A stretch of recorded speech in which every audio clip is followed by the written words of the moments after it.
guys, so I'm here with my brother Jason today. He's been on the channel before. If you remember, we did a sketchbook tour and I did an interview with him. And we're here in City Creek Canyon in Salt Lake, Utah. We decided to go for a walk and decided to make a video today. So yeah, welcome him.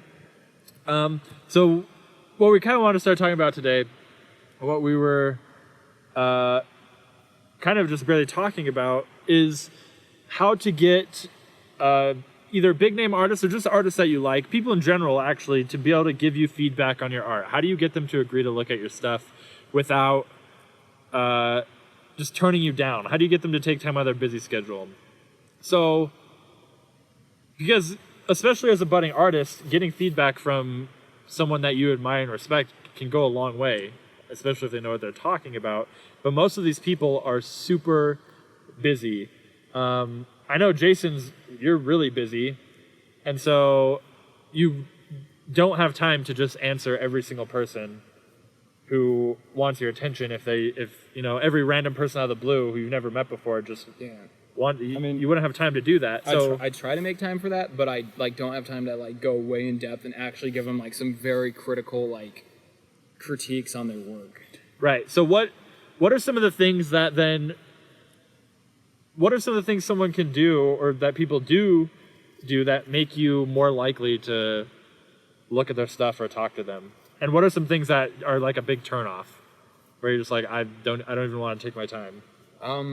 Well, things that really kind of turn me on to wanting to help somebody is probably the number one thing is just first that they're really passionate. If they're just come to me and they just seem so they almost are indifferent whether I look at their work or not, I'm not gonna look at their work. They're just yeah, I've got that, where they're yeah, I just did this. If you want to take some time to look at it, it's cool. If not, whatever. It's okay, well then not, because I'm super busy. Yeah, fine. You don't care, I don't care. And then the second thing is that turns me on is them respecting my time. If they act especially if they say something I understand you're really busy, or stuff like that. That's lets me know that they actually do care about my time, and so that makes me want to give them more of my time, because I just I have to give my time to people, and so I don't have to, but in my business, for example, I have to give my time to people, and so I want to give my time to people that respect my time, not people that don't respect it. One of the biggest turnoffs for me, and I think a lot of other artists, I've heard some other, Bobby Chiu talks about this a lot, and I've heard you talk about it when we have conversations, is entitlement, people feeling entitled to your time, you're talking about, they don't respect your time, they're they have this attitude hey, look at my stuff, I sent you an email, you didn't respond right away. I'm you know what, no, you're not respecting me or my time. I'm not wasting my time looking at your stuff. And like you said, especially people, if you can think of your favorite artists out there, maybe Lois Van Barlow or Jake Parker, people like that. These people are super busy, right? All the time. They probably have tons of emails to respond to, client work, deadlines to meet, their own personal projects. And not only that, but they have a personal life. That's another thing that I think a lot of people forget is people just act like these people are just 24/7 working on their stuff, or helping people out, and they're not. They still have to take some time out for their kids, or for this, for example, going for a walk in the woods. You still have to have some time for yourself. Right. And you got to remember, they don't owe you anything, right? They don't owe you any of their time. If they give you any time at all, it's because they're being extremely generous. And so keeping that in mind when you're reaching out to an artist will really help you go a long ways in improving their attitude towards you, instead of just demanding their time, or acting ungrateful about it. Another thing too, I think, is giving them a genuine compliment or flattery of their stuff that you like. If you go to a comic book convention and you're planning on seeing an artist that you really like and you want them to look at your portfolio, you should probably plan on spending a few bucks at their table, because if you just show up to their table, there's going to be a ton of people there, and you're just hey, can you take a look at my portfolio? You're asking them to just stop what they're doing in the middle of a convention while they're trying to sell their wares and look at their stuff. That's not very flattering. But if you're hey, I really like your work, it's some great stuff, I love this project that you did, and name a specific project, and then, maybe buy their art book or a print or something, and then ask them to look at it, and even be like, hey, can I get your email, and then I'll send it to you after the convention when you have time. You're going to have a way higher chance of success than if you're just going up to every artist you like and be like, hey, can you look at this? Can you give me some critiques? Because that's not appealing at all. Like, why would they? Why would they take their time to do that for you when you're not providing any value for them in return? I was gonna say something else. Well, also another thing that I wanted to say that's a turn on is if you can like remind the person of themselves, like especially if you're younger than them, if you can like make them think that you're very much like them when they were your age, that's also a really big turn on. Like, for example, like on Udemy, if I get like a kid that's like 8 years old or like 11 years old and they're like super excited to learn how to draw and their work looks pretty good, I like that for me is like, man, like I really want to help that kid like learn and grow, because like I think about myself back when I was in that situation, and I only grew because of the people that helped me learn and grow. Another thing too, don't like if there's an artist that you really like, say you meet them at a convention or you're emailing them or whatever, it's probably not the best idea to be like, oh, I love my favorite thing you've ever done, or I love the work you did on this, and the thing you mentioned is like 10 years old. It's not like the most flattering thing. Like, it kind of comes across as like, oh, so the best thing I ever did was 10 years ago. Like, yeah. Like, stay up to date on what their current projects are. Like, if they're working on something new right now, even if you like what they did better, I would still try and mention the newer project to just show them like, hey, I'm following what you're doing. Like, it makes them feel good and makes them feel like you are genuinely interested in their work. And don't be fake about it. Like, people can tell from a mile away if you're being fake in your compliments. If you're just saying stuff to try and get them to look at your stuff, they'll be able to tell instantly. Be genuine. Especially like nowadays. Like, there's so much content out there, and like I heard Casey Neistat talk about this one time, how like people can just like instantly like tell now because they see so much content, and you can just tell now like if somebody's being fake or if they're being real. Right. And that's a huge turnoff. Like, if you're just blowing smoke up someone's behind, it's not going to appeal to them at all. They're not going to waste their time with you. So be genuine, but also don't I would try and stay up to date on what they're doing if you're trying to get their attention. And the other thing is, don't like compare them to other artists. Like, it doesn't really like make me excited when someone's like, oh, I love your stuff so much. It reminds me so much of this artist. It's kind of like, oh, well, thanks, I guess. Like, I don't know. It just doesn't feel as good as just saying like, wow, I love your stuff. It's super cool. Like, I just like it, It's not like the worst thing in the world, but it's just kind of like something to avoid. So what are some more things though that like we kind of talked a little bit more about, the negative side of things, but what are like the positive side of things? Like, here's things you should do that are going to increase your chances of having someone look at your work. Well, I thought I kind of said some stuff. Okay, well, like all my stuff I think so far has been pretty like positive stuff. I think something, especially if you're trying to get a hold of someone who's really busy, if you can give them a very clear ask of what you're looking for, don't like, the more vague you are, the more work you're creating for them to have to figure out what it is you want. If you're saying like, hey, can you take a look at this and just like let me know what you think? That's so vague. Like, it's like they have to try and figure out like, okay, so what am I looking at? What is it you want to know? What am I supposed to be doing for you? And it's just going to cause more work for them. But if you're very specific and you tell them, hey, I painted this picture. It's for this. I want to know how you think I could improve the lighting. You gave them a super specific ask. They don't have to do all this work to try and figure out what it is they are trying to do for you, as well as giving them like a kind of like a specific time frame. Not telling them when you need to know by, but instead being more like, hey, do you think you could take 5 to 10 minutes to look at this? Because as soon as you throw that number out there, to them it seems way more manageable. Because if they haven't looked at it and they don't know what you're wanting, in their head, you could be asking anywhere from 30 seconds to an hour of their time. And if it's going to be up in the air like that, they don't have time to do that. But if you could be really specific and be like, hey, you just take like 5 or 10 minutes, that's way more manageable, and they'll be way more likely to be like, oh yeah, I could do that on my lunch break. That's gonna improve your chances. Which is also, again, kind of coming back, I think, to like respecting their time. I agree. So the next thing I kind of want to talk about that's connected to that is critique etiquette. So say you finally do get someone to agree to critique your work, and they're willing to take the time to look at it. What are some things you should and shouldn't do when responding to their feedback? Well, before we get on that, I wanted to add something that has to do with asking for critiques, is that when you do ask for a critique, another thing that makes me want to actually critique somebody's work is if they're very they're really pushing to get a critique. Like if somebody's just like, hey, I would appreciate some feedback, like that person, I'll probably just be like, this thing looks good. You know, like I'll say something very almost generic. It won't be generic, but it'll almost be generic, you know? And because you can tell when someone is like showing you their best piece because they want you to think they're really good, as opposed to when someone's like showing you their best piece because they want it to be better and they're wanting like, hey, tell me what's wrong with this, as opposed to someone who's just like, they're acting like, I want to critique, but you can tell really they're just like want to show off how good they think they are, you know, like, yeah, aren't you impressed? Like, I just want you to tell me this is good. Which I don't think is necessarily bad. Like, I'm not like, nobody should ever do that. But my point that I'm getting to is that I'm not really gonna actually critique that person's work unless they're really pushing for a critique.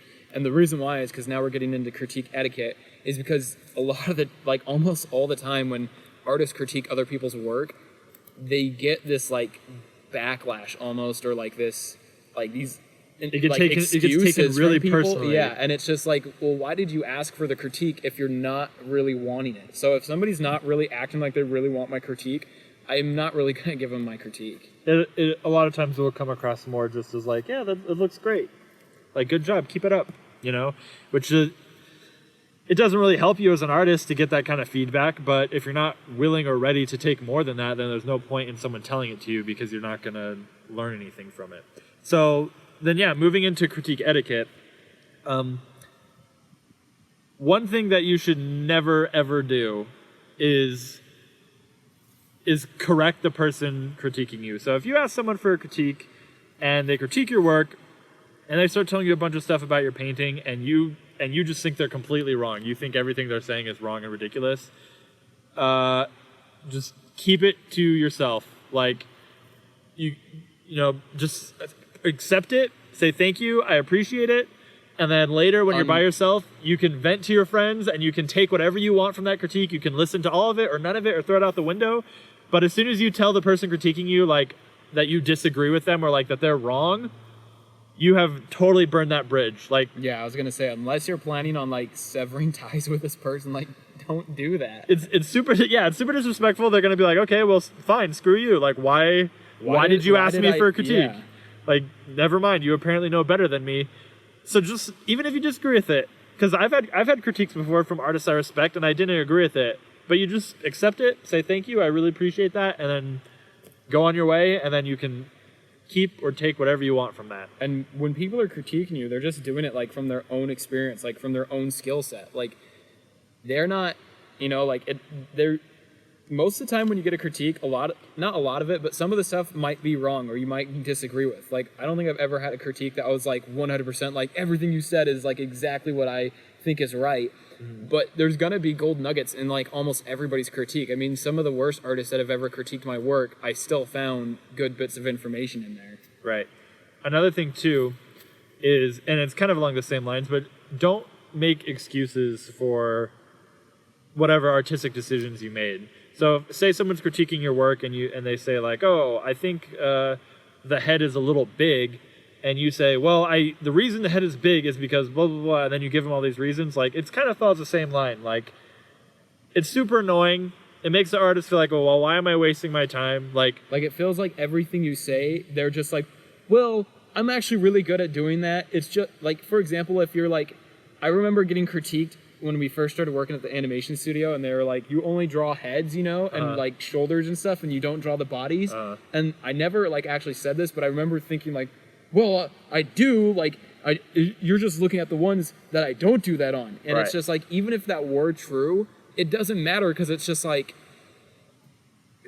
don't care. They just don't care. They're trying to critique you. And so even if you do that, and even if, for me, for example, I did draw bodies, but not that much. And so actually taking that information was good, because then I realized, they're right. I need to draw more bodies. I'm always just drawing heads. And even if you don't agree with them 100%, they say, like they said to you, like, hey, you need to draw more bodies. If you would have responded and been like, well, actually, I do draw more bodies.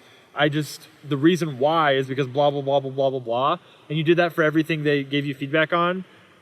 I mean, I can't say for sure because it's in the past, but I would almost guarantee we probably wouldn't have gotten a job there if when they critiqued us, we just like made up all these reasons and we told them like, we would look like we were just unteachable. Yeah, we would look like a bunch of amateurs. Being humble, especially when you're trying to learn from someone, is such a big turn on because it sends a signal like, I'm willing to learn. Like, I'm not going to waste your time.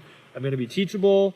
If you're going to fight me on everything, that's not worth my time. I'm not going to waste my time teaching you. So that's one thing. Another thing, there was something else. Positive or negative? I don't remember. Don't correct them. Don't make excuses. I mean, those are really the biggest ones. And I think also it's just like being friendly, like just straight up being friendly, like not feeling like you don't want to feel like somebody's just coming up to you just to use you for like a specific reason. Like you want to feel like you're actually liked or like they're your actual friend. So if you can be very friendly when you talk to people that you want critiques from or that you just want to look at your work or even somebody you want to make a connection with, just be friendly, like be their friend and like build that connection with them. I just had it now. You were talking about it and I just forgot it. Building connections, being friendly. Come on, Austin, we don't got much time. I don't remember. I'll have to talk about it in another video if I remember. But anyways, I'd say that covers pretty much like most of the bases. One more thing. I remember another thing. When you're sending them your work, you should probably only send like 1 or 2 images. Like if you send them like more than that, it's just like it's so much work. Especially if it's not in person. Like if it's in person, that might be different if you have like a few pages to flip through. But if you I've been emailed by people before or like sent messages on Facebook and they'll send me like 15 pieces of work and I'm just like I don't have time to go through all this and critique every single piece. Right. Yeah. Just send 1 or 2 really, because if we're being completely honest, unless you're like a crazy super hard worker, which maybe you are, if someone critiques all 15 pieces of your portfolio, it's pretty unlikely that you're going to go through every single piece and make all the revisions that they suggested anyways. That's just like a lot of work, and you'd probably be better suited just making new paintings.